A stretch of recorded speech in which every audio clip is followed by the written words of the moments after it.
Dear students, please keep staying home and be safe as far as the pandemic threat concerned.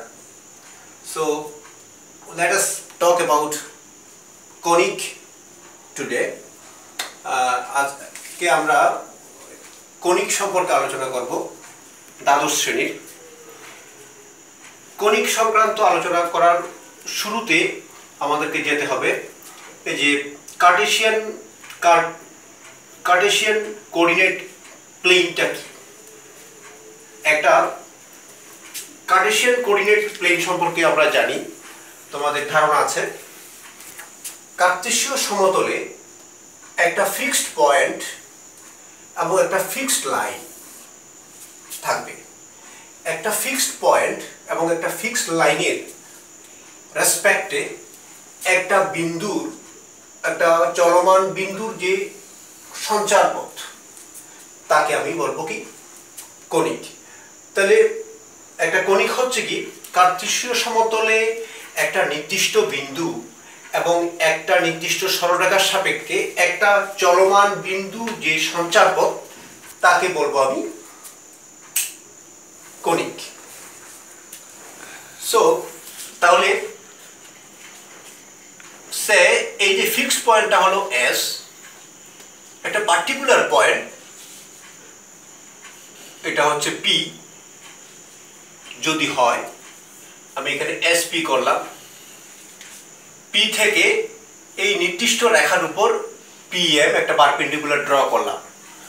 তাহলে S P এবং P M, S পিটা হচ্ছে নির্দিষ্ট বিন্দু থেকে চলমান বিন্দুর নির্দিষ্ট অবস্থানের যে ডিস্টেন্স সেটা হচ্ছে এসপি, এবং ওই চলমান বিন্দুর নির্দিষ্ট অবস্থান থেকে নির্দিষ্ট রেখার উপর যে পারপেন্ডিকুলার ডিস্টেন্স এটা হচ্ছে পিএম। এই ক্ষেত্রে এসপি এবং পিএম এর অনুপাতটা কনস্ট্যান্ট হবে। SP divided by PM is equal to constant. তাহলে এই শর্তে একটা চলমান বিন্দুর সঞ্চারপথকে আমি বলবো আমরা কনিক বলতে পারি। এখানে খেয়াল করো, এই যে ফিক্সড পয়েন্ট এস, এই বিন্দুটার নাম হচ্ছে ফোকাস।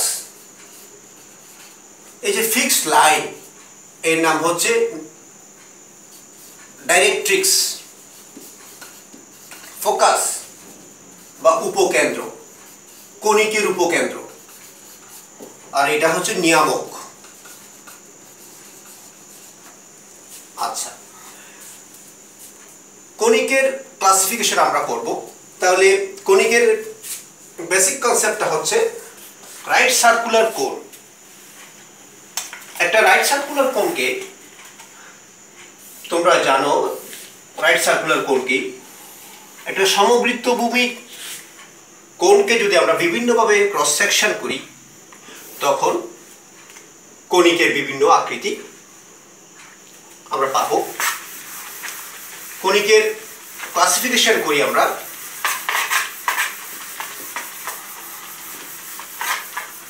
এই যে বললাম কিছুক্ষণ আগে, SP divided by PM is equal two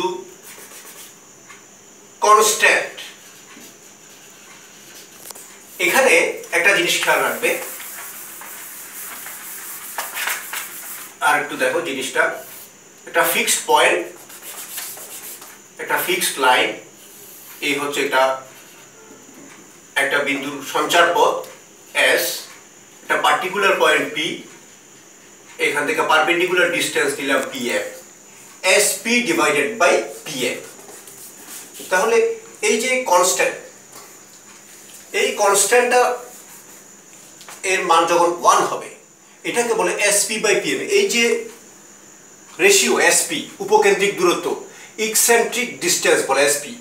PM হলো ওই নির্দিষ্ট বিন্দু থেকে সঞ্চারপথের উপরস্থ নির্দিষ্ট বিন্দু থেকে নির্দিষ্ট রেখার উপর যে লম্ব দূরত্ব সেটা হচ্ছে পিএম।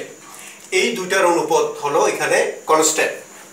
এখানে একটা জিনিস, যখন SP is equal two PM হবে তখন এই পার্টিকুলার কনিকের নাম হবে প্যারাবোলা। আমরা এই অনুপাতটাকে প্রকাশ করব। এই অনুপাতটার নাম হচ্ছে উৎকেন্দ্রিকতা। উৎকেন্দ্রিকতা,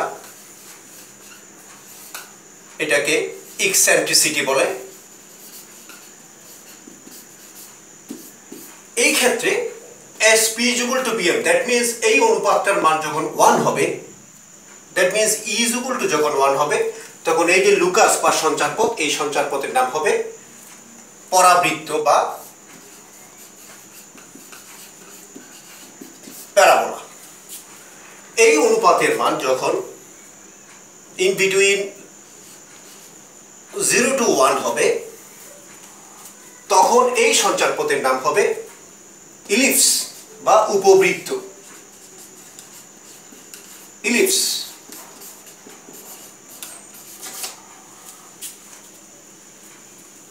এই অনুপাতের মান যখন E গ্রেটার দেন যখন 1 হবে, তখন এই সঞ্চারপথের নাম হবে অধিবৃত্ত। তাহলে স্টুডেন্টস, আমি যেটা বলতে চাচ্ছি, দ্বিমাত্রিক সমতলে বা কার্তেশীয় সমতলে একটা নির্দিষ্ট বিন্দু এবং একটা নির্দিষ্ট রেখার সাপেক্ষে কোনো চলমান বিন্দুর সঞ্চারপথকে আমি কণিক বলছি একটা নির্দিষ্ট শর্তে।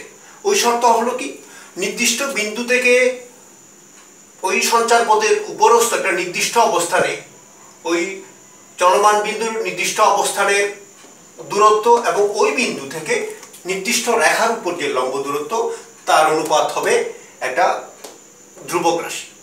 এই ক্ষেত্রে যখন SP is equal to PM হবে, যখন এই অনুপাতটার মান যখন 1 হবে, তখন এই যে সঞ্চারপথ তার নাম হবে পরাবৃত্ত বা প্যারাবোলা। এবং যখন E less than যখন 1 হবে, তখন এই সঞ্চারপথের নাম হবে উপবৃত্ত বা ইলিপস। যখন E greater than 1 হবে, তখন এই সঞ্চারপথের নাম হবে অধিবৃত্ত। তো আজকে আমরা এই ব্যাপারে আজকে একটু প্যারাবোলা সম্পর্কে একটু আলোচনা করে নিই।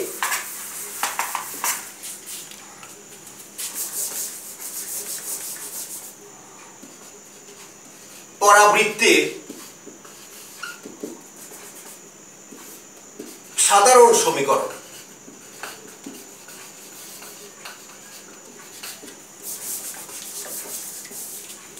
দেখো,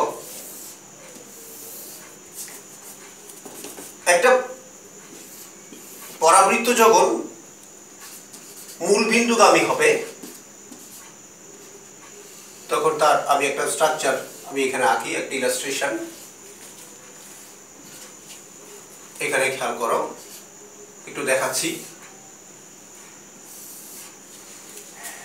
এটা হচ্ছে পরাবৃত্তের একটা জেনারেল একটা ফর্ম। তার ইকুয়েশন হলো y square is equal two 4ax।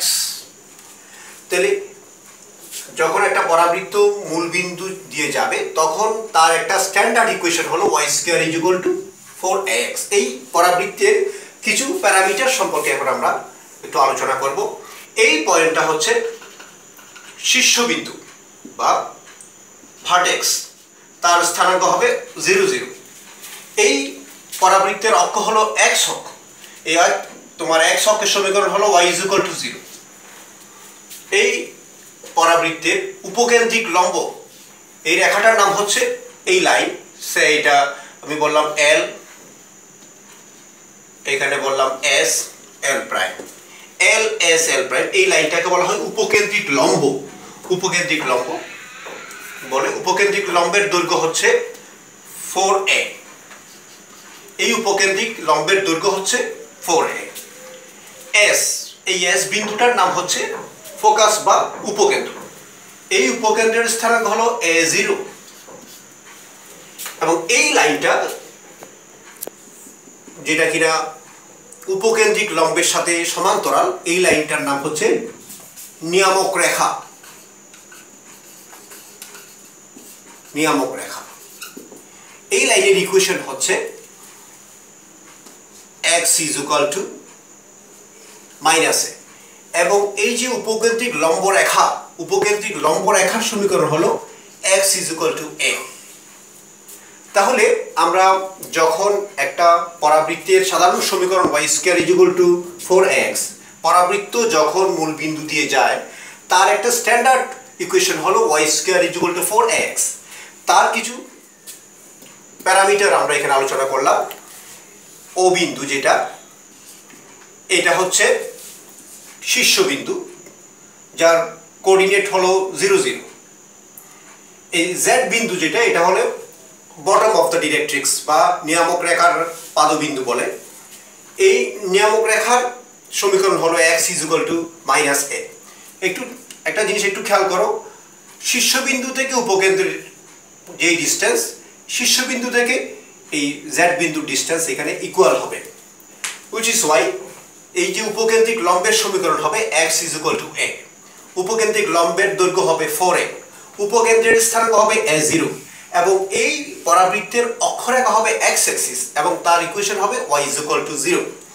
তাহলে ঠিক একইভাবে এই পরাবৃত্তের সাধারণ সমীকরণটার আরও 3টা ফর্মে আমরা করতে পারি এবং সেই ক্ষেত্রে তার বিভিন্ন প্যারামিটারগুলো অ্যাকর্ডিংলি পরিবর্তিত হয়ে যাবে। তাহলে যখন y square is equal two, তাহলে তোমার এটা একটা ফর্ম হতে পারে y square is equal two minus 4x হতে পারে, এটা 2। y square is equal two y square is equal two হবে না, সেটা হবে x square is equal two 4ay হতে পারে, x square is equal two minus 4ay হতে পারে। নাম্বার 4, আমি এগুলোর চিত্র তোমাদেরকে একটু সংক্ষেপে দেখাচ্ছি।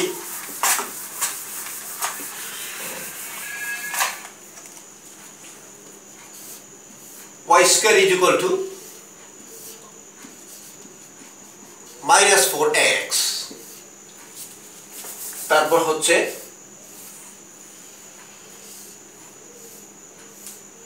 x square is equal two 4ay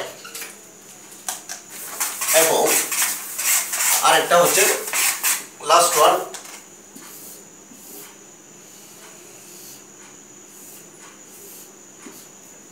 এটার ইকুয়েশন হবে x square is equal two minus 4ay।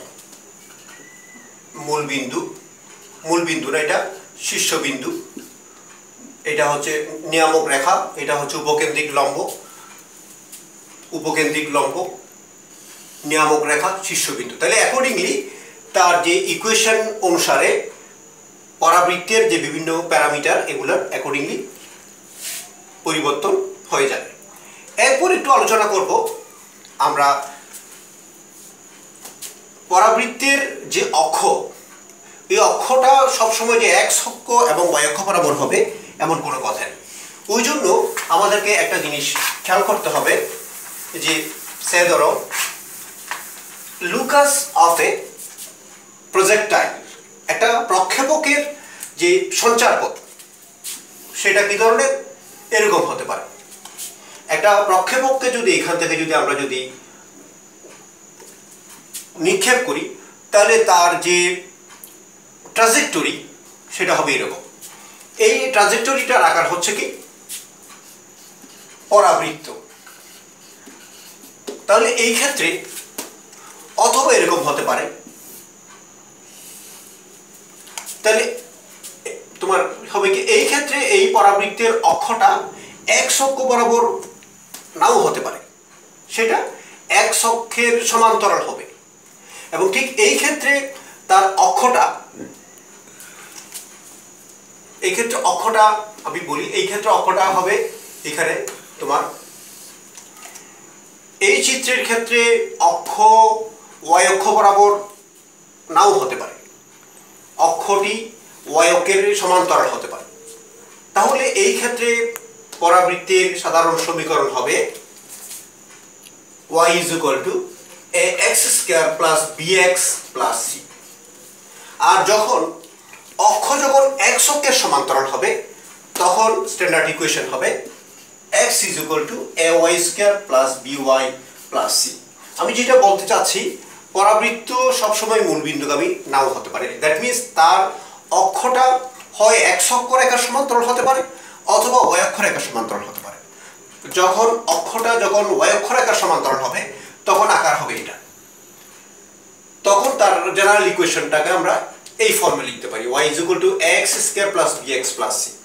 এবং অক্ষ যখন তোমার x অক্ষের সমান্তরাল হবে তখন তার স্ট্যান্ডার্ড ইকুয়েশন টাকে আমরা x = ay² + by + c এই ফর্মে লিখতে পারি। সো এইভাবে আমাদেরকে কনিকের যেটা প্যারাবোলা অংশের বিভিন্ন প্রবলেম আমরা সলভ করব। সে একটা ইকুয়েশন y² - 4y - 4x + 16। তাহলে এই ইকুয়েশনটা দেখে আমরা কিভাবে বুঝবো যে এটা একটা পরাবৃত্তের সমীকরণ, কারণ আমরা স্ট্যান্ডার্ড ইকুয়েশন জানি যে y = ax² + bx + c অথবা x = ay² + by + c। তাহলে এই সমীকরণটা ওই দুই ফরম্যাটের যে কোনো একটা ফরম্যাটে পড়ে। সো এই যে এটা যদি একটা পরাবৃত্তের ইকুয়েশন হয়, এই ইকুয়েশন থেকে এই ইকুয়েশনকে আমাদেরকে স্ট্যান্ডার্ড করতে হবে এবং সাথে সাথে তার কিছু প্যারামিটার বের করতে পারি। যেমন আমরা ধরো ভার্টেক্স বের করতে পারি বা শীর্ষবিন্দু বের করতে পারি, তার ফোকাস বের করতে পারি, উপকেন্দ্র বের করতে পারি এবং তার অক্ষরেখার সমীকরণ বের করতে পারি, তার নিয়ামক রেখার সমীকরণ বের করতে পারি, উপকেন্দ্রিক লম্ব রেখার সমীকরণ বের করতে পারি। এই জিনিসগুলো আমরা এখন ট্রাই করছি। সে ধরো এটার স্ট্যান্ডার্ড ইকুয়েশন আমরা এখন করব। দেখো এটা যদি একটা পরাবৃত্তের সমীকরণ হয় তার স্ট্যান্ডার্ড ইকুয়েশন আমরা এইভাবে করব, y² - 4y + 4, এখানে আমরা লিখব 4x - 12। আমরা জিনিসটাকে এভাবে লিখতে পারি। তাহলে এখান থেকে y - 2 হোল স্কয়ার, এখান থেকে 4 × x - 3 ভাবে লিখতে পারি। সো দেখো যে জিনিসটা y - 2 হোল স্কয়ার = 4 × 1 × x - 3। তাহলে এটাকে আমরা এই স্ট্যান্ডার্ড ইকুয়েশনের সাথে আমরা কম্পেয়ার করতে পারি। y² = 4ax, y² = 4ax, এটা একটা ইকুয়েশন অফ প্যারাবোলা। তাহলে এটাকে যখন এটার সাথে কম্পেয়ার করব তাহলে আমরা বুঝছি কি এই ইকুয়েশনে অক্ষ x অক্ষ বরাবর, কিন্তু এইখানে অক্ষটা x অক্ষ বরাবর না, এটা x অক্ষের সমান্তরাল একটা পার্টিকুলার বিন্দু দিয়ে যাবে। ওই বিন্দুটার স্থানাঙ্ক হবে 3, 2। তাহলে এই সমীকরণ থেকে আমরা এই সমীকরণকে এটার সাথে কম্পেয়ার করে এখন এই পরাবৃত্তের আমরা শীর্ষবিন্দুটা নির্ণয় করি। তাহলে শীর্ষবিন্দুর স্থানাঙ্ক আমরা জানি কি y² = 4x বলো বা যে কোনো ফর্মে শীর্ষবিন্দুর স্থানাঙ্ক একটাই, which is 0, 0। তাহলে এখানে x = 0 এবং y = 0। Here x is regarded as x - 3 and y is regarded as y - 2। তাহলে শীর্ষবিন্দুর স্থানাঙ্ক হবে x - 3 = 0 সেট করতে হবে, that means x = 3, এবং y - 2 = 0 সেট করতে হবে, that means y = 2। that means এই পরাবৃত্তের শীর্ষবিন্দুর স্থানাঙ্ক হচ্ছে 3, 2। 3, 2 is the coordinate of the vertex of the given parabola। একইভাবে আমরা এই পরাবৃত্তের ইকুয়েশন থেকে আমরা ফোকাসটা বের করে নিতে পারি। ফোকাসের কোঅর্ডিনেট বা উপকেন্দ্রের কোঅর্ডিনেট সেটা হচ্ছে কি এখানে y² = 4ax, তাহলে a এর জায়গাতে কত আছে এখানে 1, তাহলে a, তাহলে আমার y² = 4ax এ উপকেন্দ্রের স্থানাঙ্ক হচ্ছে a0, a0, focus lies on x axis. তাহলে a হচ্ছে এখানে 1, তাহলে a সমান হবে কত x - 3। তার মানে আমাকে ফোকাসের স্থানাঙ্ক বের করার জন্য x - 3 = কত লিখতে হবে এখানে 1, কারণ a0, a হচ্ছে x আর 0 হচ্ছে y। তাহলে এখান থেকে আমি x = পাচ্ছি 4 এবং y - 2 = 0, যেহেতু a0 স্ট্যান্ডার্ড তোমার, তাহলে y = কত 2। তাহলে এই পরাবৃত্তের উপকেন্দ্রের স্থানাঙ্ক হচ্ছে 4, 2। তাহলে এইভাবে আমরা এই পরাবৃত্তের উপকেন্দ্র এবং শীর্ষবিন্দুর স্থানাঙ্ক নির্ণয় করলাম এবং সাথে সাথে এই পরাবৃত্তের স্ট্যান্ডার্ড ফর্ম আমরা দিলাম। তাহলে একইভাবে আমরা এখন দেখব এই পরাবৃত্তের নিয়ামকের সমীকরণ এবং অক্ষরেখার সমীকরণ। আমরা জানি কি y² = 4ax, যেহেতু যেহেতু y² = 4ax, এইটার অক্ষরেখার সমীকরণ হচ্ছে কত, এটার অক্ষরেখার সমীকরণ হলো y = 0। তাহলে y = 0, এখানে এখানে আমরা y হচ্ছে কত y -2, তাহলে অক্ষরেখার সমীকরণ হবে y - 2 = 0, that means y = 2. তাহলে y = 2 is an equation of straight line which is the axis of the given parabola. এবং দ্বিকাক্ষরেখার সমীকরণ সেটা হবে কত, তোমার এটার যে দ্বিকাক্ষরেখার সমীকরণ সেটা হবে কত, x = -a, তাহলে x হচ্ছে কত, এখানে x - 3 মাইনাস a হচ্ছে কত 1, that means x = -1 + 2, that is 1, x = 1. তাহলে x = 1 হচ্ছে এই পরাবৃত্তের দ্বিকাক্ষের সমীকরণ এবং y = 2 হচ্ছে এই পরাবৃত্তের অক্ষের সমীকরণ। তাহলে এইভাবেই প্রিয় ছাত্রছাত্রীরা, এইভাবে আমরা একটা প্রদত্ত সমীকরণ থেকে, একটা প্যারাবোলার ইকুয়েশন থেকে আমরা তার বিভিন্ন প্যারামিটার আমরা বের করতে পারি। আশা করি আজকের আলোচনা দিয়ে তোমরা মোটামুটি ক্লিয়ার হয়েছো। এর পরের ক্লাসে আমি তোমাদের সামনে আরো বিস্তারিত অন্যান্য গণিত নিয়ে আমি হাজির হব। ধন্যবাদ। সে পর্যন্ত সবাই ভালো থেকো।